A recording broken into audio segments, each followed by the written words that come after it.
Are you ready? Yeah, I promise you friends, I shall never waste your time. Okay?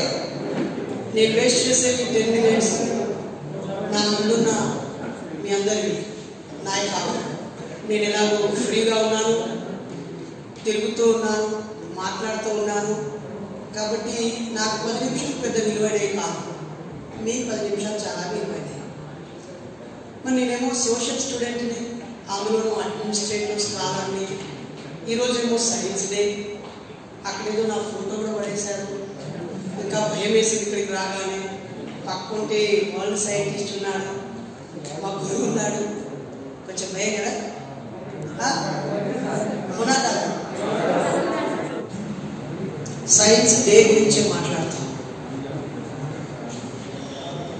నన్ను వక్తగా పిలిచినందుకు తప్పకుండా మీ మనసులో, మీ మెదడులో స్థానం సంపాదించుకునే వెళ్తాను. నాకు నమ్మకం ఉంది. కానీ ఫ్రెండ్స్, సార్ ఓల్డ్ సైన్స్ గురించి చెప్తుంటే నాకేంటి వచ్చింది, చదువుకు సంబంధించి సంబంధం లేని వారు సైంటిస్టులు అయ్యారని చెప్తే కూడా బాధ అనిపించింది. నిన్నటి న్యూస్ పేపర్లో జనగామ జిల్లాలో ఊరిలో దయ్యం తిరుగుతుందని ఊరు మొత్తం ఖాళీ చేసి వెళ్ళిపోయారు ఫ్రెండ్స్. మొన్నటి పేపర్లో అనంతపురం జిల్లాలో గుప్త నిధులు దొరుకుతాయని 3 వ్యక్తుల్ని నరికి చంపేసి ఆ రక్తాన్ని అక్కడ జల్లి తవ్వకాలు జరిపారు ఫ్రెండ్స్. ఒక 1 month బ్యాక్ ఎంఎస్సి సైన్స్ చదివి వైస్ ప్రిన్సిపల్గా ఉన్న తల్లి తమ పిల్లల్ని నరికేశారు ఫ్రెండ్స్, చిత్తూరు జిల్లా మదనపల్లిలో. నిన్న రాత్రి నేను మేడ్చల్ జిల్లా అక్బర్జాపేటకు వెళ్ళాను, మేడ్చల్ మండలం. అక్కడ కూడా ఊళ్ళోకి వెళ్ళేసరికి నిమ్మకాయలు, జీడి గింజలు, ఒక కోడి పిల్లని తీసేశారు. చూస్తే అనిపించింది, నిజంగానే రాకెట్ 104 శాటిలైట్స్ మనం లాంచ్ చేశాం, కానీ నిమ్మకాయలు తొలగించలేకపోయాము. 1 crore వాల్యూ చేసేటువంటి రేంజ్ రోవర్ కార్ కూడా 2 రూపాయల జీడి గింజలు, 5 రూపాయల నిమ్మకాయలు పెట్టుకునే దగ్గరే ఆగిపోయారు. అణుబాంబులు ఆటం బాంబులతో పర్లేదు, ఒక్క నిమ్మకాయ ఇస్తే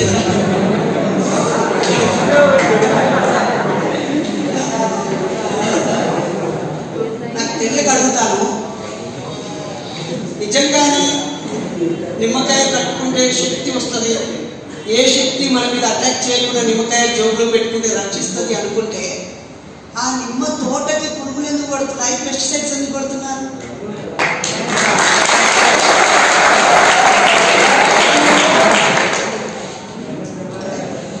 కాళ్ళకి పసుపు రాసుకుంటే చాలా గొప్పది, అది సైంటిఫిక్ అంటున్నప్పుడు ఆ పసుపు డబ్బాలో పురుగులు ఎందుకు ఉంటున్నాయి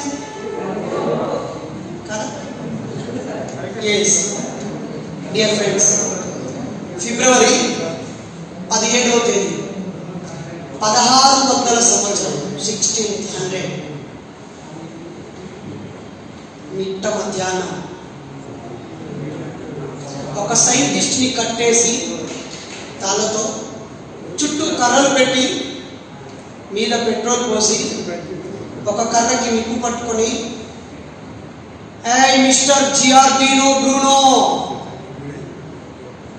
నీవు చెబుతున్నది తప్పు, ఈ భూమి ఫ్లాట్ గా ఉంది అని మేము నమ్మేటువంటి బిలీవర్స్ చెప్పారు.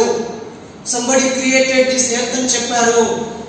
20 years గా నువ్వు పాస్టర్ గా పనిచేసి ఈరోజు ఎవరో కోపర్నికస్ రాసినటువంటి థీసిస్ ని చదివి ఈ భూమి గుండ్రంగా ఉంది, ఇది సూర్యుని చుట్టూరంగా తిరుగుతుంది, నోబడీ క్రియేట్ దిస్ అని అంటున్నావు, కాబట్టి నువ్వు చెబుతున్నది తప్పు అని ఒప్పుకో, లేకపోతే ఈ మంటతో కాల్ చేస్తాం మిస్టర్ బ్రూనో అన్నప్పుడు, ఇందాక సార్ చెప్పినట్టుగా స్టీవ్ జాబ్స్ ఏమన్నాడట, ఒరే నా కంపెనీ లాక్కున్నారు, కోట్లాది రూపాయల ఆస్తులు లాక్కున్నారు, కానీ నా తెలివితేటల్ని లాక్కోలేము అని చెప్పినట్టుగానే ఆ రోజు 1600 సంవత్సరంలో బ్రూనో చెప్పాడు, మీరు నన్ను చంపగలరు కానీ నిజాన్ని చంపలేరు, సత్యాన్ని చంపలేరు. ఏదో ఒక రోజు నన్ను చంపినందుకు మీరు సిగ్గుపడతారు అని చెప్పి సైన్స్ వర్ధిల్లాలి అని ఆ నిప్పుని ముట్టుకొని బగబగ మండుతూ తెలంగాణ కోసం శ్రీకాంతాచారి గాలి చచ్చిపోయేట్టుగా సైన్స్ కోసం ఆ రోజు ఆయన చచ్చిపోయాడు. 400 సంవత్సరాల తరువాత అతనికి సారి చెప్తూ అతన్ని కాల్సిన చోట అతని నిలువెత్తు విగ్రహాన్ని పెట్టింది ఆ దేశం. ఇది సైన్స్. మరి సైన్స్ గొప్పది ఏమో అంటున్నా. ఈ గొప్ప సైన్స్ రావడానికి ఎంతోమంది లైఫ్ సాక్రిఫై చేశారని నతాలియా సార్ కూడా రిమైండ్ చేశారు. ఎవరైనా మీలో ఒక్కరైనా ఏదైనా ఒక సైంటిస్ట్ లైఫ్ హిస్టరీ చదివాడా? క్వశ్చన్. సైన్స్ బుక్స్ చదవడం కాదు, వాళ్ళ లైఫ్ హిస్టరీ చదివారా? దయచేసి చదివి ఉంటే వాళ్ళకి నా అభినందనలు. చదవకపోతే కాస్త గూగుల్ వచ్చింది, యూట్యూబ్ వచ్చింది, మీ చేతిలో డాటా ఉంది, జోబులో గోల్డ్ ఉంది, ఒక్కసారి సెర్చ్ చేయండి. జిఆర్టీలో గురువుల గురించి సెర్చ్ చేయండి. కెరీర్లోకి వెళ్ళి టెలిస్కోప్ కనిపెట్టాడుతున్నా. ఆయన కనిపెట్టడానికి అవసరం ఏమొచ్చింది? ఈరోజు యాపిల్ తిననివ్వకపోతే యాపిల్ కంపెనీ కనిపెట్టాడు. అమ్మ వండుతూ ఉంటే కాపలా ఉండమంటే ఆ నీరు వేడైనప్పుడు ఆ పైన ఉన్నటువంటి క్యాప్ పడిపోయే శక్తి ఉత్పత్తి అందని ఇంజన్ కనిపెట్టాడు అనుకున్నప్పుడు ఒక్కొక్క వస్తువు ఆవిష్కరణ వెనకాల ఎన్నో ఆలోచనలు కొన్ని మధ్యలో ఆగిపోయవచ్చు. అందుకే ఆల్బర్ట్ ఐన్స్టీన్ అన్నాడు, ఒక సముద్రం ముందు నిల్చొని ఇదిగో ఈ పిడికేడు ఇసుక కనిపెట్టాము, ఇంకా ఈ బీచ్ లో ఉన్న ఇసుక అంతా కనిపెట్టాల్సింది, ఆ బాధ్యత మీ మీదే ఉంది అని చెప్పాడు. మరి మనం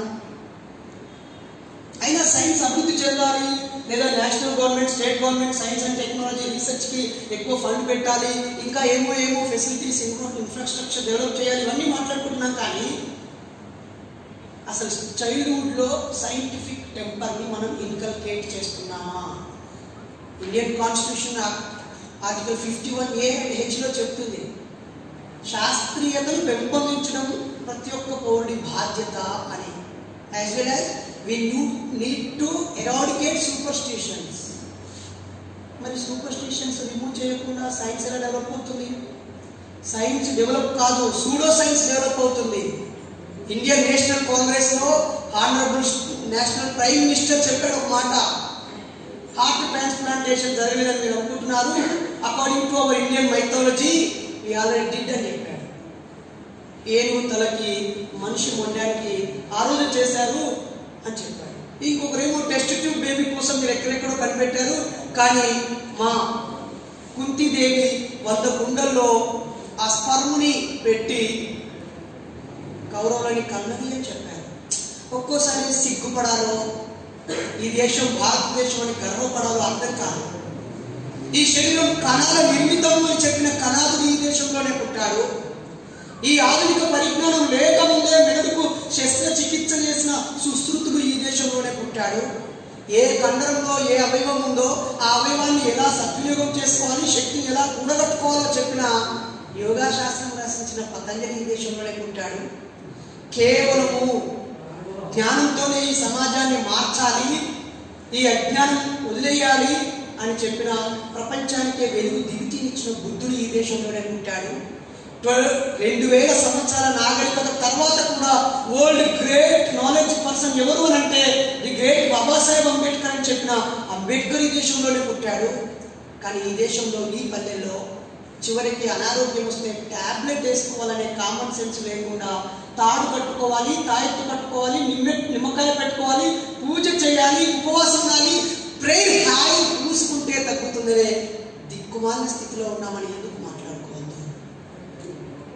మీకు తెలుసా, మ్యాథమెటిషియన్ డే జరుపుకుంటాం శ్రీనివాస రామానుజన్ గురించి. అంత ఫేమస్ సైంటిస్ట్ అయినా ఎన్నో ఇన్నోవేటివ్ థింగ్స్ ఇచ్చినటువంటి ఆయన కూడా ఇంగ్లాండ్కి వెళ్ళి అక్కడ తన థీసిస్ ని ఎక్స్ప్లెయిన్ చేస్తూ ఉంటే, నేను ఆర్థోడాక్స్ ఫ్యామిలీ నుంచి వచ్చాను కాబట్టి నేను ఇక్కడ కూడా చల్లనీళ్ళతో స్నానం చేయాలి, ఉదయం మడి కట్టుకొని స్నానం చేయాలి, పూజ చేశాకే నా పని నేను దైనందిన కార్యక్రమాలు చేయాలనే చాదస్థానికి వెళ్ళి నిమోనియా అనే జబ్బుతో చచ్చిపోయాడు. ఈ దేశంలో ప్రధానమంత్రి అయినా కూడా సైన్స్ అండ్ టెక్నాలజీకి చైర్మన్ అయినా కూడా, సైంటిస్టులందరూ హాజరు చేయాల్సిన వ్యక్తి అయినా కూడా, ఇదే సైన్స్ అండ్ టెక్నాలజీకి వేలాది కోట్ల రూపాయలు శాంక్షన్ చేసే ప్రైమ్ మినిస్టర్ వచ్చినా కూడా, శ్రీమతి ఇందిరాగాంధీ యువర్ ఏ విడో, నీ హస్బెండ్ లేడు కాబట్టి ఇండియన్ ట్రెడిషన్ ప్రకారంగా నువ్వు లోపలికి రాకూడదు అని ఆమెను పక్కన పెట్టినటువంటి చరిత్ర కూడా మనకే ఉంది మిత్రులారా. కాబట్టి సైన్స్ గురించి మాట్లాడుకోవాలన్నప్పుడు వాట్ ఈస్ సైన్స్ అంటే సరిపోదు, what is anti science, what is pseudo science, ఈ చర్చలు ఇక్కడ జరగట్లేదు. మనం గురు పూజోత్సవాన్ని ప్రతి ఇన్స్టిట్యూషన్లో జరుపుతున్నాం, కానీ ప్రతి ఇన్స్టిట్యూషన్లో సైన్స్ డే జరుపుతున్నామా? ఎప్పుడో బ్రిటిష్ వచ్చాడు, 200 ఏళ్ళు 400 ఏళ్ళు మనల్ని పీల్చి పిప్పిచేసి అన్ని రాజేసి వెళ్ళిపోయాడు, ఫైట్ చేశాము, చంపేశాము, యుద్ధం చేశాము, చచ్చిపోయాము, ఏమో జరిగింది, ఇండిపెండెన్స్ వచ్చింది. After independence how many Nobel prize winner can you imagine? After independence no one. After C.V. Raman till now we never get a Nobel Prize. Nobel Prize is not a criteria for developing science, even though what is our position in our Nobel Prize list? Hargobind ఖురానాకి వచ్చింది. Hydrogen, helium, nitrogen, carbon సమ్మేళనాలని ల్యాబ్లో ఆయన ప్రయోగించి ఒక కృత్రిమ జీవకణాన్ని సృష్టించి ఇండో అమెరికన్గా నోబెల్ ప్రైజ్ తీసుకున్నాడు ఫ్రెండ్స్, తీసుకున్నాడు. కానీ ఈ దేశంలో సైన్స్కి ప్రాధాన్యత ఇవ్వకుండా మూఢ విశ్వాసాలకి, రిలీజియన్కి, క్యాస్ట్కి, డిస్క్రిమినేషన్కి వాల్యూ ఇస్తున్నారు. అందుకే మనం చదువుకుంటున్న విద్యార్థులుగా మోరల్స్, ఎథిక్స్, సెల్ఫ్ డిసిప్లిన్ని అడాప్ట్ చేసుకొని ఈ స్టూపిడిటీని వదిలేయాలి. వదిలేయకపోతే నువ్వు చదివి ఏం లాభం? ఎక్కడైనా మీరు అబ్జర్వ్ చేశారా? ఇప్పటి వరకు మీరు చదువుకున్న చదువుని మీ రియల్ లైఫ్లో ఉపయోగించుకుంటున్నారా? ఏమో ఇంటర్ ఎంపీసీ చదువుకున్నాను, sine theta by cost టైజ్ cosec theta by cosec theta అనడం ఎందుకు పనిపిస్తున్నాను లేదు ఇప్పటివరకు.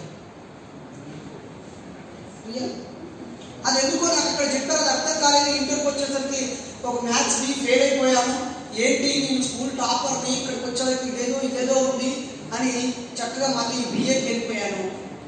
ఆ తర్వాత ఎక్కడెక్కడికో వెళ్ళిపోయింది మళ్ళీ, ఇప్పుడు ఇక్కడికి వచ్చాయి. కాబట్టి సైన్స్ అంటే ప్రశ్నించడం, పరిశోధించడం, పరిశీలించడం, నిరూపించడం, చర్చించడం, కొత్తదనాన్ని స్వీకరించడం, నిత్యం నూతనత్వం వైపు నడిపించడం, మన కష్టాన్ని తగ్గించడం, మన అవసరాన్ని తీర్చడం, మన జీవితాన్ని మెరుగుపరచడం, మన లైఫ్ స్పాన్ని పెంచడం, మనల్ని ఎక్కువ ఆనందంగా ఉంచడం. మరి అవన్నీ జరగనప్పుడు సైన్స్ ఉండే లాభం.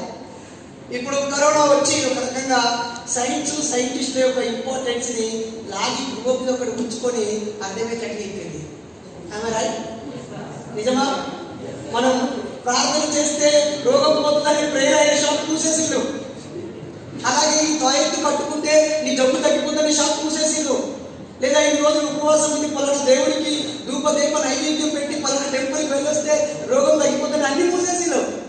కానీ ప్రయోగశాలలు, సైంటిస్టులు మాత్రమే ఆహార్నిశలు కష్టపడి ఈ వైరస్కి సంబంధించినటువంటి అన్ని క్యారెక్టర్స్ని స్టడీ చేస్తూ, అన్ని లెవెల్స్లో రీసెర్చ్ చేస్తూ మనల్ని బతికించడానికి పనిచేశారు కదా. అందుకే సైన్స్ పుట్టుక నుంచే, తల్లి కట్టులోంచి వచ్చినప్పుడే ఆ పేగులు కట్ చేయడం దగ్గర నుంచి సైన్స్ మొదలవుతుంది కదా. అవును, కట్ చేయడం అంటే గుర్తుకొచ్చింది. మీకు తెలిసిన వాళ్ళు ఎవరికైనా సిజేరియన్ అయ్యి డెలివరీ అవుతున్న వాళ్ళు ఉన్నారా? నేనైతే ఆపరేషన్ చేసి నన్ను మా అమ్మ పొట్టులో నుంచి తీశారు అని చెప్పింది మా అమ్మ. అకార్డింగ్ టు మై నాలెడ్జ్, నేను పుట్టడానికి మా అమ్మ పుట్ట పోయడానికి కారణం ఏంటని ఆలోచిస్తే నాకు ఆన్సర్ వెసిలియస్ దగ్గర దొరికింది. నేను అబౌట్ వెసిలియస్ తెలీదా? మానవ శరీర నిర్మాణము, అంతర్నిర్మాణం గురించి, ఇన్నర్ పార్ట్స్ గురించి రీసెర్చ్ చేసిన వరల్డ్ ఫస్ట్ సైంటిస్ట్. ఎందుకు ఆయన కట్ చేసి లోపల చూశాడు అని థింక్ చేస్తే మన మైండ్ బ్లోయింగ్ అవుతాం. ఒక ఆయన శవాలను తీసుకుపోయేస్తూ ఉంటే చూసి అతను మన శరీరాన్ని కోయకూడదు, అలాగే మన శరీరాన్ని కాల్చకూడదు, కాల్చి పూర్తి చేస్తే పైన ప్రభు రెండోసారి వచ్చినప్పుడు ఈ బాడీని లేపడానికి బాడీ ఉండదు, కాబట్టి దీన్ని బాక్స్ లో పెట్టి సారీ నేను I'm not criticising any religion, I shall respect. Okay, దయచేసి మీరు ఎవరు మనోభావాల కింద తీసుకోకండి. సైన్స్ లో మనోభావాలకి, మతాలకి, ఊహలకి, అబద్ధాలకి స్థానం లేదు. Truth is true. Is it or not? So అప్పుడు ఆయన ఈ శరీరం లోపల ఏముంటుంది అని తెలుసుకోవాలని అర్ధరాత్రి శ్మశానానికి వెళ్ళి అక్కడే ఉన్న శవాలని బయటికి తీసి కట్ చేసి బోన్స్ కౌంట్ చేసి లివర్ ఆర్గాన్స్ అన్ని చూసి ఇదిగో ఇక్కడ చనిపోవడానికి ఈ ఆర్గాన్ పాడైపోవడమే కారణము, కాబట్టి మనిషి శరీరంలో ఏ ఆర్గాన్ అయితే పాడవుతుందో దాన్ని తీసేసి ఇంకో ఆర్గాన్ పెట్టగలిగితే అతను బతుకుతాడు అని కనిపెట్టాడు. ఆయన ఎరే పిచ్చివాడా, నువ్వు మహా పాపం చేస్తున్నావు, దేవుడు పుట్టించిన ఈ శరీరాన్ని నువ్వు కోసి చూడడం మహానేరం.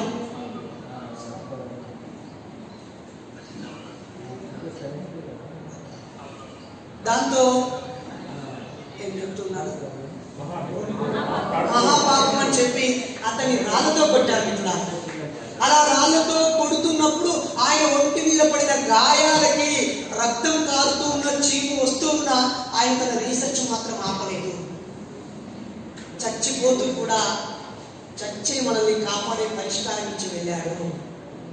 గెలీలియో గెలి అంటాం, టెలిస్కోప్ను కనిపెట్టాడు అంటాం, ఆయన గురించి క్వశ్చన్ ఆన్సర్స్ రాసుకుంటాం. కానీ ఆయన టెలిస్కోప్ను కనిపెట్టినందుకు ఒరేయ్ పైన 7 లోకాలు కింద 7 లోకాలు, స్వర్గము పరలోకము ఏదో ఏదో ఉంటుంది, నువ్వు అందులో నుంచి చూస్తే మహాపాపము అని అతని కన్ను వీకేసింది. ఈ విషయం తెలియదు మనకి, ఆయన కనిపెట్టడం మనకి తెలుసు. అతని జైల్లో పెట్టారు. గుడ్డివాడై జైల్లో ఉండి అనారోగ్యం పాలై చచ్చిపోయాడు.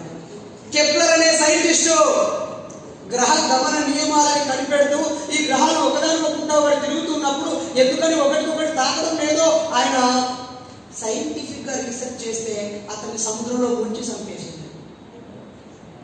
అంతేందుకు ఇంకా ముందుకు వెళ్తే ఫస్ట్ ఫిలాసఫర్, ఫాదర్ ఆఫ్ ఫిలాసఫీగా చెప్పుకునేటువంటి సోక్రటీస్ దగ్గరికి వెళ్తే ఆయన చెప్పిన విషయము, ప్రజలారా ప్రశ్నించండి, ఆలోచించండి, నిజమేంటో తెలుసుకోండి, అబద్ధాన్ని వదిలేయండి, మీ అజ్ఞానం ఏంటో తెలుసుకోండి, అదే నిజమైన జ్ఞానము, ప్రశ్నించు ప్రశ్నించు ప్రశ్నించు, శ్రమించు అని చెప్పాడు ఆయన. ఆయనకి అప్పుడున్నటువంటి రిలీజియస్ రిప్రజెంటేటివ్స్ ఆయన చేసింది, నువ్వు ప్రజల్ని వేడుకోమంటున్నావు కాబట్టి ఇదిగో ఈ విషయం తాగి చచ్చిపోవాలని శిక్ష విధించింది. ఆయన చచ్చిపోతూ కూడా కాసేపట్లో వృత్తిస్తారని లేదా విషయం తాగి చదవాల్సి వస్తుందని తెలిసి కూడా ఆ కిటికీలో నుంచి వచ్చినటువంటి ఒక మ్యూజిక్ విని ఆ ప్లేయర్ని పిలిపించుకొని నేర్చుకొని ప్రారంభం పెట్టాడు. అప్పుడు అడిగాడు, ఏమైనా కాసేపట్లో చచ్చిపోతావు, హాయిగా కృష్ణారామ లేకపోతే జీసస్ అల్లారం అనుకుంటూ కూర్చోక నేర్చుకుంటున్నావు ఏంటంటే, నేర్చుకోవడం ఆపేస్తే చచ్చిపోయినట్టే, కాబట్టి చచ్చేదాకా నేర్చుకుంటేనే చచ్చేదాకా బతుకున్నట్టు అని చెప్పిండు ఆయన. అర్థమైందా లాజిక్? కాబట్టి ఎప్పటికప్పుడు మనం అప్డేట్ అవ్వాలి అంటారా, అప్డేట్ అవ్వాలి, నేర్చుకుంటూ ఉండాలి. 3 విషయాలు చచ్చిపోయేదాకా నేర్చుకుంటూనే ఉండాలి. 1 జ్ఞానాన్ని పెంచుకోవాలి, 2 గౌరవాన్ని పెంపొందించుకోవాలి, 3 ఆదాయం డబ్బులు కూడా సంపాదిస్తూ ఉండాలి. మన మధ్యతరగతి పేదరికాల్లో ఉండడానికి కారణం డబ్బు లేకపోవడమే, డబ్బు మీద క్లారిటీ లేకపోవడమే. అలాగే డబ్బు ఉన్నా తెలివి ఉన్నా ఇలా సమయానికి సమయానికి ఇవ్వకపోతే, తెలిసిన విషయాన్ని ఎదుటి వాళ్ళకి తెలియజెప్పకపోతే నీ గౌరవం ఎందుకు పెరుగుతుంది కదా. అందుకే ఈ విషయాన్ని బాబాసాహెబ్ అంబేద్కర్ చెప్పాడు, pay back to the society అని. నేను ఒకటి ఇట్లా బాబాసాహెబ్ అని 2-3 సార్లు are you belongs to SC అన్నాడు. ఓ ఎస్సీ అంటే what you mean by SC అన్నాడు. షెడ్యూల్ కాస్ట్ అన్నాడు. అయ్యా నేను పద్మశాలి చేనేత కార్మికుడిని, ఇక్కడ పద్మశాలి గుజరాత్లో నేను ఓసీ, అతను యాదవ్, ఇక్కడ యాదవ్ బీసీడీ, కర్ణాటక పోతే ఎస్టీ, ఇక్కడ ముదిరాజ్ ఇతను పక్క రాష్ట్రానికి వెళ్తే ఉత్తరప్రదేశ్లో ఆయన ఎస్సీ, ఇక్కడ చాకలి వాళ్ళు బీసీఏ, పక్క రాష్ట్రం వెళ్తే SC. What is this non sense sir? అప్పుడున్నటువంటి సైమన్ కమిషన్ వచ్చినప్పుడు బాబాసాహెబ్ అంబేద్కర్, పెరియార్ రామస్వామి, హైదరాబాద్ భాగ్యరెడ్డి వర్మ లాంటి వాళ్ళందరూ కలిసి ఈ ప్రాంతంలో ఈ కులం పేరుతో ఉన్న ఈ ప్రజలు ఈ ఆర్థిక స్థితిలో ఉన్నారు కాబట్టి ఇక్కడ వీళ్ళు షెడ్యూల్డ్ క్యాస్ట్, వీళ్ళు షెడ్యూల్డ్ ట్రైబ్, వీళ్ళు ఇక్కడ బ్యాక్వర్డ్ క్లాసెస్ అని చెప్పి డివైడ్ చేశారు. కాబట్టి మీరు నాలెడ్జ్కి క్యాస్ట్ రీజన్ చేయకండి సార్. అలాగే బాబాసాహెబ్ అంబేద్కర్కి కూడా క్యాస్ట్ పెట్టకండి, ఇది చాలా వరెస్ట్ బిహేవియర్ అని చెప్పాను ఆయనకి. కాబట్టి ఆయన 3 విషయాలు చెప్పాడు అంబేద్కర్ గారు. Pay back to the society. బహుశా కాకా గారు, గుడిసెల వెంకటేశ్వర స్వామి గారు, ఎందుకంటే ఈ పట్టణంలో గుడిసెలను వేసింది ఆయనే. ఈరోజు కోట్ల రూపాయల విలువైన భూములు పేదవాళ్ళ చేతిలో ఉండి పేదవాళ్ళు కాస్త మధ్యతరగతి ధనికులు అయ్యారంటే ఇక్కడ వందల వేలాది లక్షలాది మందికి గుడిసెలు వేయించాడు. కాబట్టి ఆయన వాళ్ళ గుండెల్లో నిలిచాడు. ఆయన గుండెలో నిలిచాడు కాబట్టి ఏ పార్టీ అయినా, వాళ్ళ పిల్లలు ఏ పార్టీ అయినా ఆయన ఇంకా గుర్తు చేసుకొని ట్యాంక్ బండి మీద పెట్టుకోగలిగినాం. అవునా కాదు? ఈయన బాబాసాహెబ్ చెప్పిన విషయాన్ని ఫాలో అయ్యాడంటే, ఒకటి నీ జ్ఞానాన్ని పంచుకున్నాడు, టాలెంట్ని పంచుకున్నాడు. 2 ట్రెజరీని, నీ సంపాదించే ఆదాయాన్ని పంచుకున్నాడు. 3 టైంని ఇవ్వమన్నాడు, నీ కాలాన్ని ఇవ్వమన్నాడు. ఈ 3 చేస్తేనే కదా గౌరవం వచ్చేది. కాబట్టి మళ్ళీ ఒకసారి సైన్స్ దగ్గరికి వెళ్దాం మిత్రులారా. ఈ వాక్యాన్ని మళ్ళీ మళ్ళీ గుర్తు చేసుకొని మీ లైఫ్లో కూడా ఉపయోగపడవచ్చు.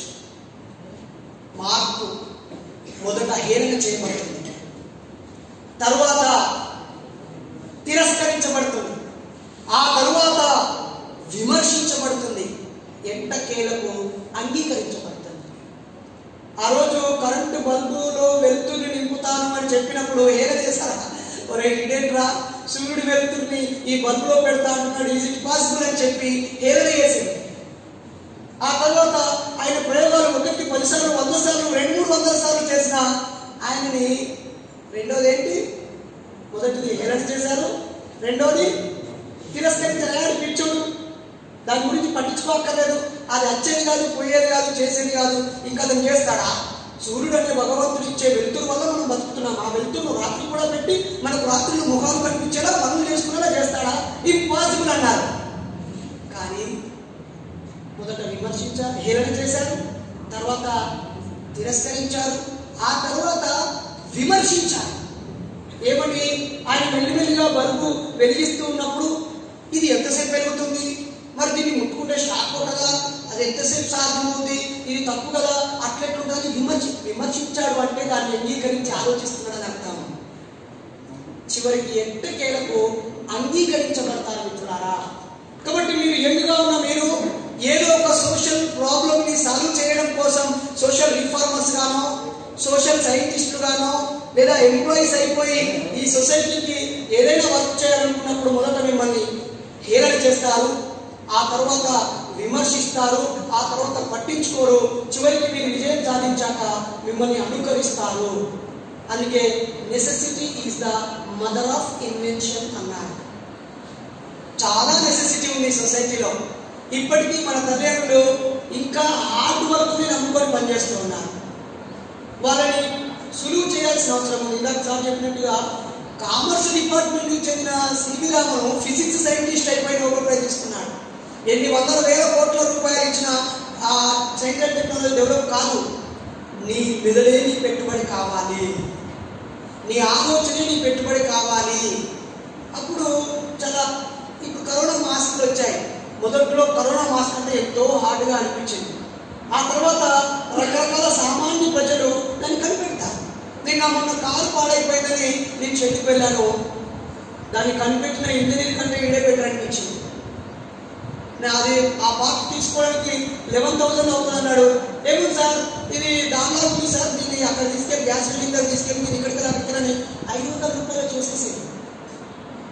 సైన్స్ అంటే ఖరీదైన కాదు మిత్రులారా. అది కనిపెట్టినప్పుడు ఖరీదుగా ఉండొచ్చేమో, కానీ అది సింప్లిఫై అయ్యి అతి సామాన్య ప్రజల దగ్గరికి వెళ్తేనే దాని సార్థకత. కాబట్టి మీరు ఉదయం వేసినప్పుడు ఉపయోగించుకునే బ్రష్ ఒక ఆవిష్కరణ. రాత్రి పడుకునేప్పుడు ఆ దోమల బెడద పోవడం కోసం మీరు కనిపెట్టుకున్న ఆలౌట్ ఒక ఆవిష్కరణ. మీరు వేసుకునే చెప్పులు ఒక ఆవిష్కరణ. మీరు వేసుకునే బెల్ట్, మీ కళ్ళజోడు ఉదయం నుంచి రాత్రి పడుకునేప్పటి వరకు, తల్లి గర్భము నుండి భూమి తల్లిలోకి వెళ్ళేంత వరకు మీరు బతికే ప్రతి బతుకు, మీరు ఉపయోగించుకునే ప్రతి వస్తువు, మీరు ఉపయోగించుకునే ప్రతి ప్రతి సౌకర్యము సైన్స్ యొక్క పుణ్యము, శాస్త్రవేత్తల యొక్క జీవిత త్యాగాలు. వితౌట్ సైన్స్ మనం ఒక్క రోజు కూడా జీవించలేము. గుర్తుపెట్టుకోండి. ఈ లెక్కన సైన్స్ కి మనం ఎంత రుణపడి ఉన్నాము, సైంటిస్టులకి ఎంత రుణపడి ఉన్నాము. ఆ సైంటిస్టుల గురించి తెలుసుకోవాల్సిన అవసరం ఎంత ఉంది, మనమే సైంటిస్టుగా మారాల్సిన అవసరం ఏముంది. కానీ కనిపెట్టిన ఆ వస్తువుని మనం ఖరీదు చేస్తూ వెలగట్టి నా సొంతం అనుకుంటున్నాం. కానీ సైన్స్ ఎవరి సొంతం కాదు. రేపు రానున్న రోజుల్లో సైన్స్ తెలిసిన వాడు, సైన్స్ టెక్నిక్స్ తెలిసిన వాడే బతుకుతాడు. మిగతా వాళ్ళు అమాయకంగా చచ్చిపోతారు. కాబట్టి ఆలోచించాలని మిమ్మల్ని అందరినీ కోరుతూ, ఇప్పుడున్న పరిస్థితుల్లో మీరందరూ సోషల్ సైంటిస్టులు అవ్వాలి. ఇందాకే రచయిత సంగీశెట్టి శ్రీనివాస్ గారు మనందరి కరికులం, మనం టెక్స్ట్ బుక్స్ ప్రిపేర్ చేసిన టీంలో ఉన్న వ్యక్తి, నరేష్ మీ బుక్ చదవాలి అని ఇచ్చాడు. లేట్ నైట్ ఇచ్చాడు. ఇది చదివేసరికి 2 అయ్యింది. చాలా బాగా అనిపించింది. ఆయన టైటిల్ సోషల్ సైంటిస్ట్ అని రాశారు. Social scientist. సైంటిస్ట్ అంటే ఓన్లీ వస్తువులు కనిపెట్టే వాళ్ళేనా? సమాజం ఎదుర్కొనే సమస్యల పరిష్కారానికి శాస్త్రీయ మార్గాన్ని ఇచ్చేవాడు కూడా సైంటిస్టే కదా. సైన్స్ అంటే శాస్త్రము అని అర్థం. ఎప్పుడు శాస్త్రం అవుతుంది? మీరు 3 రకాల సైన్స్ చదువుకున్నారు. సామాన్య శాస్త్రము, సాంఘిక శాస్త్రము, అలాగే science book. Social science, maths కూడా సైన్స్, గణిత శాస్త్రం. మనం 3 లాంగ్వేజెస్ నేర్చుకున్నాం 10th క్లాస్ వరకు, తెలుగు, హిందీ, ఇంగ్లీష్. రిమైనింగ్ అంతా సైన్స్ కదా. ఎందుకంటే సోషల్ అనుకో, దానికి వాంగ్మయ ఆధారాలు ఉండాలి, పురావస్తు ఆధారాలు ఉండాలి, చారిత్రక ఆధారాలు ఉండాలి, వాళ్ళు నాడు ఉపయోగించిన వస్తువులు ఉండాలి. దాని ఆధారంగానే రాశారు కాబట్టి ఆధారం ఉంది, నిరూపించబడింది, సాక్ష్యం కనిపిస్తుంది కాబట్టి అది సైన్స్. గణితం కూడా ఈక్వేషన్ వేశారు, నిరూపించారు కాబట్టి అది సైన్సే. ఇలా సైన్స్ కి behind science all or non science, non sense, pseudo science. ఈ మధ్య కొత్తగా తరతరాలుగా వారసత్వంతో వస్తున్న విషయాలకి సైన్స్ ని జోడిస్తూ కొంచెం సైన్స్ ఫ్లేవర్ కలిపి అదే సైన్స్ అనే బుకాయింపులు వస్తున్నాయి. దయచేసి సూడో సైన్స్ నమ్మకండి. అది సైన్స్ లాగే కనిపిస్తుంది, సైన్స్ లాగే అనిపిస్తుంది. ఉదాహరణకి ఇక్కడ మామిడి తోరణాలు కడితే పచ్చని కిరణజన్య సంయోగక్రియ జరిపి ఆక్సిజన్ వస్తుంది, ఫోటోసింథసిస్ జరిగి ఆక్సిజన్ వస్తుంది, అందుకే ఫంక్షన్స్ లో పడతారు అంటారు. కానీ నాయన చెట్టు నుంచి వేరు చేసాయి కాదు, ఇంకే కిరణజన్యం ఏం జరుగుతున్నా నాయన? మనసు నిజమా కాదా? చెట్టు నుంచి వేరు చేసి కట్ చేసి ఇక్కడ కట్టుకుంటే దానికి వస్తుందా? పసుపు, ఆ గాయమైన చోట పసుపు పెడుతున్నా తెలుసా? పాము కాటేస్తే కనీసం ఆ పాముకి పాలు తాగదు, దానికి మెమొరీ పవర్ ఉండదు, దానికి చెవులే ఉండవు. నువ్వు రాజు అంటే అది డ్యాన్స్ అయ్యదు, నువ్వు అక్కడ గుడ్డు పెట్టి పాలు పోస్తే అది తాగదు అనే కామన్ సెన్స్ లేదు కదా మనలో చాలా మందికి. నీ కాళ్ళ కట్టుకునే నల్లదారం వల్ల వెంట్రుకంత ఉపయోగం లేదని చెప్పుకుంటావా? నీ నడుముకున్న దారంతో కానీ, నీ మెడలో ఉన్న తాయెత్తు కానీ, నీ చేతుకునే కడెం కానీ, నీ వేదకున్న ఉంగరంలో ఉన్న రాయి కానీ వెంట్రుకంత ఉపయోగం లేదు అని చెప్తే వింటావా? దానికి బిలీఫ్స్ ని, ఫేత్స్ ని, ట్రెడిషన్ ని, కల్చర్ ని తొక్క తొండం మన్ను మశానం అన్ని యాడ్ చేసి పిచ్చి పనులు చేస్తుంటా. నువ్వు చచ్చిపోయాక నీ బాడీ పుట్టినప్పటి నుండి చనిపోయేంత వరకు సైన్స్ తో బతికిన మీరు ఎందుకని మీరు చచ్చిపోయిన తర్వాత మీ బాడీని ల్యాబ్స్ ఇవ్వకూడదు? ఒక్కసారి ఆలోచించండి. నేను నా మ్యారేజ్ డే రోజే మా మిస్సెస్ నేను 12 years బ్యాక్ మా మ్యారేజ్ రిజిస్ట్రేషన్ పత్రంతో పాటుగా మేము చనిపోయాక మా బాడీని మెడికల్ కాలేజ్ అప్పగించాలని సైన్ చేశాం ఫ్రెండ్స్.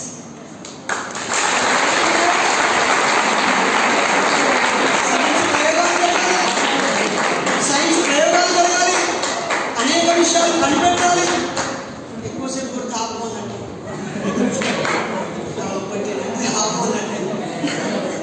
సైన్స్ ప్రయోగాలు జరగాలి.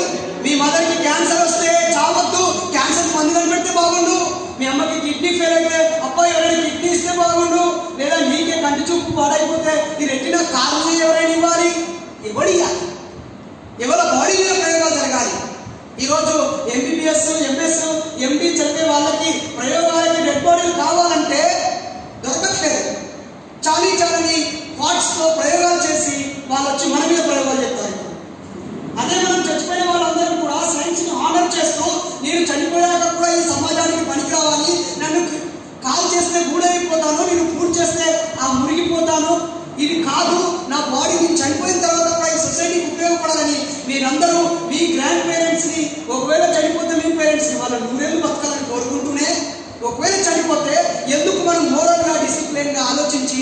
పేరెంట్స్ని కన్విన్స్ చేసి మెడికల్ కాలేజ్ ఎందుకు ఇవ్వకూడదు?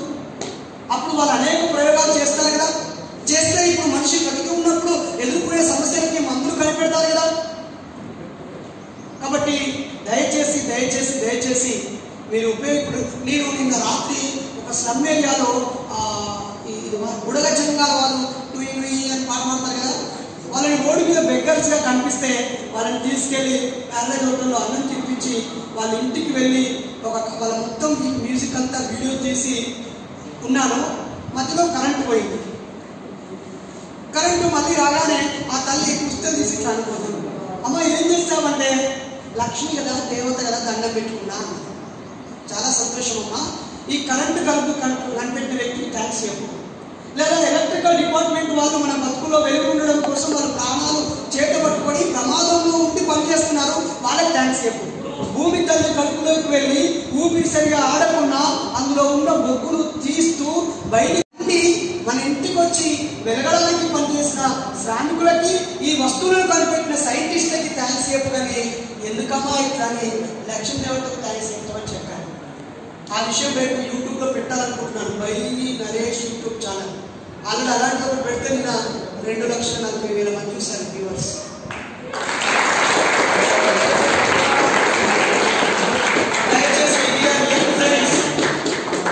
నేను ఎప్పుడు హైదరాబాద్లో కార్యక్రమాలు నిర్వహించలేదు. ఒక 10 ఏళ్ల క్రితం పెద్దలు నతానియల్ సార్ సైఫాబాద్ సైన్స్ కాలేజీలో ఉండి ఎన్ఎస్ఎస్ క్యాంప్ ద్వారా మారుమూల గ్రామాలకు వెళ్తున్నప్పుడు పిలిస్తే వచ్చాను. ఆయన మీద ప్రేమతో గౌరవంతో మేము ముందుకు వచ్చాను. నాకు హైదరాబాద్తో ఎక్కువ అనుబంధం ఉండదు, ఇక్కడ విద్యార్థులతో సంబంధం ఉండదు, పరిచయం ఉండదు. కానీ మారుమూల పల్లెల్లో మాత్రం ఎక్కువ ప్రయాణిస్తూ ఉంటాను. ఆ అవకాశం నాకు నతానియల్ సార్ లాంటి వాళ్ళు, రవీందర్ సార్ లాంటి వాళ్ళు, హరికుమార్ సార్ లాంటి వాళ్ళు, మీలాంటి వాళ్ళే పిలుస్తూ ఉంటే వెళ్తూ ఉన్నాను. సైన్స్ కోసం మీరు ఆలోచిస్తుంది బాగుంది, ఆలోచించండి. మూఢనమ్మకాలు పూర్తిగా వదిలేయండి. ప్రశ్నించకుండా, పరీక్షించకుండా, నిరూపించకుండా, ఆలోచించకుండా గుడ్డిగా నమ్మేవన్నీ మూఢనమ్మకాలు. తుమ్మితే ఆగడం నుంచి మొదలుకొట్టే మాట్లాడుతున్నప్పుడు ఫోన్ రింగ్ అయితే సత్యం అనేంత వరకు. 1 కాదు 2 కాదు, చదువుకున్న వాళ్ళు చాలాస్తం పెరిగిపోతుంది, మూఢనమ్మకాలు పెరిగిపోతున్నాయి, అనవసరమైనటువంటివి మెడకేసుకుంటున్నారు. అవన్నీ అవసరం లేని విధంగా ఆలోచించాలని ఈ సందర్భంగా మిమ్మల్ని కోరుతూ, ఈవిడే ఇండియాలో మొట్టమొదటి టీచరు. కానీ మేడం క్యూరీ 2 నోబెల్ ప్రైజులు తీసుకొని సైన్స్లో మహిళలకి ఎంత గొప్ప స్థానాన్ని ఇచ్చిందో మీరు చూడొచ్చు. కాబట్టి మొదటి సైంటిస్టులు ఆడవాళ్ళే. ఇక్కడ తక్కువ మంది ఆడవాళ్ళు ఉన్నారని వాళ్ళని చూడట్లేదు. ఎందుకంటే తాను ప్రెగ్నెంట్తో, ఒక్క నిమిషం అయిపోయింది ఫ్రెండ్స్, తాను ప్రెగ్నెంట్గా ఉన్నప్పుడు, ఆ జంతువుగా ఉన్నప్పుడు పరిగెత్తలేక తాను తిన్న పండ్లని ఆ మట్టిలో కప్పి మీద మట్టేసి తాను మొక్కలను పెంచి తాను ఉన్న చోటే కావలసిన పండ్ల చెట్లను పెంచి, కాబట్టి ఆ తల్లే చిన్నప్పుడు మనల్ని సూర్యుడి వేడికి పెడితే కాంగలు రాకుండా ఉంటుందని. దయచేసి నాస్తికులు అంటే, ఈ వాక్యం మళ్ళీ ఎవరైనా అడిగితే చెప్పండి. నాస్తికులు అంటే మనిషి చనిపోయిన తర్వాత ఏ స్వర్గ నరకము లేదు, మనిషి పుట్టడానికి ముందు పూర్వ జన్మ లేదు, ఇప్పుడు అనుభవించే కష్టాలకి ఆ కర్మ కారణం, ఆఫ్టర్ లైఫ్ ఏమీ లేదు, చచ్చిపోయినాక సోలు